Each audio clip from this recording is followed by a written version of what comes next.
नमस्कार दोस्तों, कैसे हैं आप लोग। तो आज हम जिस विषय पर चर्चा करने वाले हैं वह है देवगुरु बृहस्पति। उनका जो गोचर मिथुन राशि में हो रहा है। वैसे तो देवगुरु बृहस्पति मिथुन राशि में ही वक्री अवस्था में गोचर कर रहे थे, अर्थात मिथुन राशि में वह सीधी चाल चलेंगे। ग्रहों की दो चाल होती है, वक्री चाल और सीधी चाल। इन दोनों ही चालों का अपना अपना अलग महत्व होता है। अब चूंकि देवगुरु बृहस्पति हो, शनि महाराज हो, राहु केतु, यह जो 3 और 4 ग्रह होते हैं, इनका जो गोचर होता है वह सबसे महत्वपूर्ण होता है। इसका जो मुख्य कारण है वह यह होता है कि यह जो ग्रह होते हैं, यह एक राशि में कुछ लंबे समय तक गोचर करते हैं। तो यदि आप किसी जीवन की किसी समस्याओं में किसी कारण रुक गए हैं, तो जब तक इन ग्रहों का गोचर नहीं होता है तो आपको उन रुकावटों का सामना करना पड़ता है। देवगुरु जब भी कुंडली में वक्री होते हैं तो उनके जो कारक तत्व होते हैं उनमें वो थोड़ा सा विलंब करते हैं।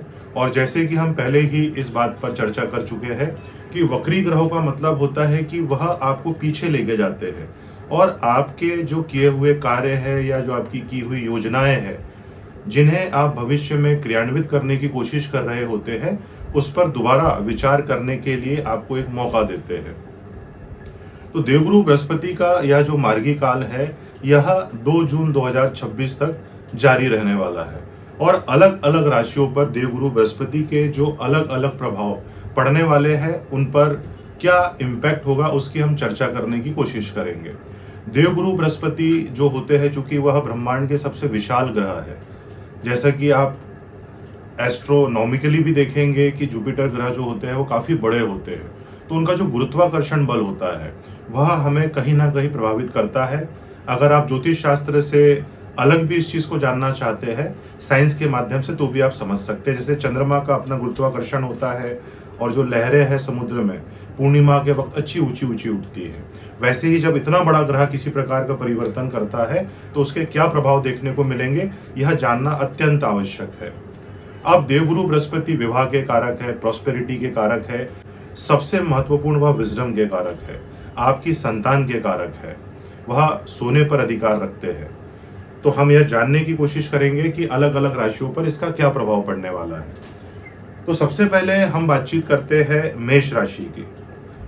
चूंकि मेष राशि वाले जो भी जातक है वह शनि की जो ढैया है उसका प्रथम चरण का अनुभव पिछले समय से कर रहे हैं, तो उनके जीवन में कहीं ना कहीं अलग अलग प्रकार की रुकावटें वह उनके सामने पेश आ रही होगी। साथ में यदि उनके भाग्य के मालिक और उनके व्यय स्थान के जो मालिक है बृहस्पति, वह भी वक्री अवस्था में चले जाए, जो कि उनको सपोर्ट करने वाले ग्रह है, तो मेष राशि वाले जातकों के लिए यह जो गोचर है देवगुरु बृहस्पति का, यह अत्यंत ही महत्वपूर्ण गोचर है।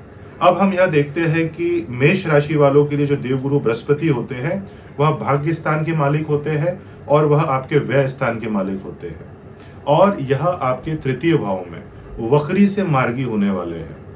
इसका क्या इम्पैक्ट पड़ने वाला है यह हम देखने की कोशिश करते हैं।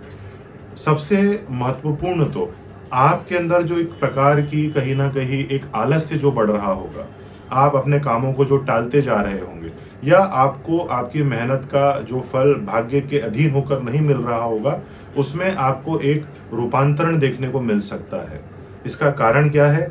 क्योंकि देवगुरु बृहस्पति जो है वह अपनी जो सप्तम दृष्टि है वह नवम भाव पर डाल रहे हैं, जो उनकी स्वयं की धनु राशि पड़ती है। आपकी कहीं ना कहीं छोटी यात्राएं हो सकती है, धार्मिक यात्राएं हो सकती है। यदि आप बहुत लंबे समय से आपके परिवार के साथ, जैसे कि बच्चों की अभी छुट्टियां भी चल रही है, किसी भी प्रकार की धार्मिक यात्रा का विचार कर रहे थे, तो वह यात्रा होने की प्रबल संभावना 2 जून के पहले बनती है। जो भी लोग इंटरनेट के माध्यम या कम्युनिकेशन के बिजनेस से जुड़े हुए हैं या जो भी लेखन का कार्य करते हैं, उनके लिए भी देवगुरु बृहस्पति का यह जो गोचर है वह अत्यंत महत्वपूर्ण होता है। आपके छोटे भाई का विवाह होने वाला होगा, आप उसके लिए प्रयत्नशील होंगे, तो यह गोचर उस चीज के लिए भी अत्यंत महत्वपूर्ण है, क्योंकि देवगुरु बृहस्पति जो है आपके तृतीय भाव में गोचर कर रहे हैं। यदि आप किसी ऐसी यात्रा पर जाना चाहते हैं या कोई गुरु बनाना चाहते हैं या कोई धर्म के क्षेत्र में किसी भी प्रकार का कार्य करना चाहते हैं, लाइक आप नाम जप करना चाहते हैं, आप थोड़ा सा अध्यात्म में प्रवेश करना चाहते हैं, तो यह समय जो है वह अत्यंत ही महत्वपूर्ण होता है। अब देवगुरु बृहस्पति की यहाँ से जो पंचम दृष्टि है वह आपके विवाह भाव अर्थात सप्तम भाव पर पड़ती है। तो जो भी मेष राशि के जातक विवाह के लिए प्रयासरत होंगे उनके लिए यह 2 जून का जो समय है वह अत्यंत ही महत्वपूर्ण है। इस समय पर उनका विवाह हो सकता है। जो भी व्यक्ति विवाह करने की सोच रहे हैं, साथ में किसी प्रकार का बिजनेस चालू करने की सोच रहे हैं, बिजनेस पार्टनरशिप की सोच रहे हैं, यह समय उनके लिए अत्यंत ही लाभकारी है।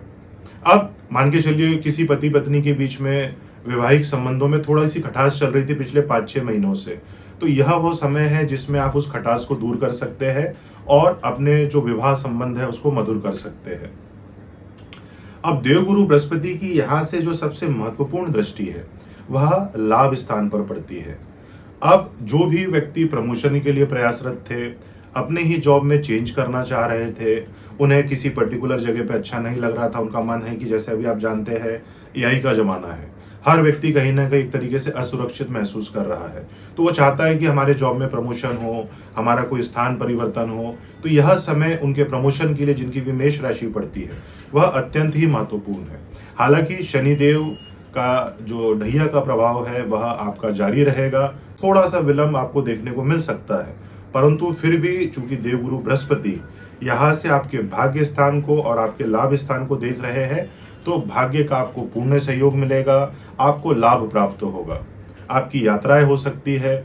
चूंकि देवगुरु बृहस्पति 12वें भाव के स्वामी होते हैं मेष राशि के लिए या लग्न के लिए, तो जो भी जातक विदेश यात्रा की सोच रहे थे, उनका कहीं वीजा नहीं लग पा रहा था, उनके किस कागजात में प्रॉब्लम जा रही थी, क्योंकि तीसरे भाव से हम कागजात को देखते हैं, आपका वीजा कब लगेगा। तो आपका यह समय अगर कोई भी जातक विदेश यात्रा के लिए प्रयासरत था और कहीं ना कहीं ये जो वीजा होता है ऐसे कागज कार्य प्रणाली में उनको कहीं ना कहीं लंबी अवधि जा रही थी, तो ये समय 2 जून से पहले आप प्रयास कीजिए, आपको निश्चित ही विदेश जाने पर सफलता मिलेगी।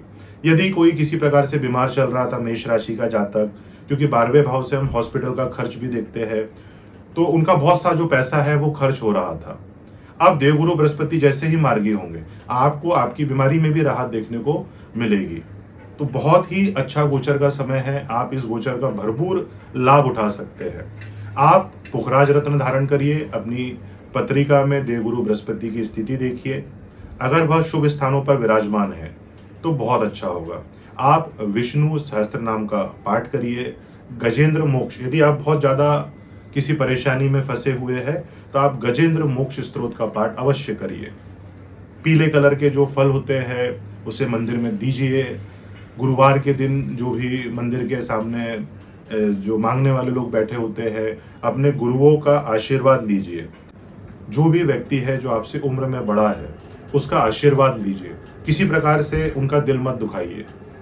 यह बहुत ही कारगर उपाय होते हैं बृहस्पति के लिए। अगले वीडियो में हम बात करेंगे वृषभ राशि के जातकों के लिए इस गोचर का क्या प्रभाव रहेगा। धन्यवाद।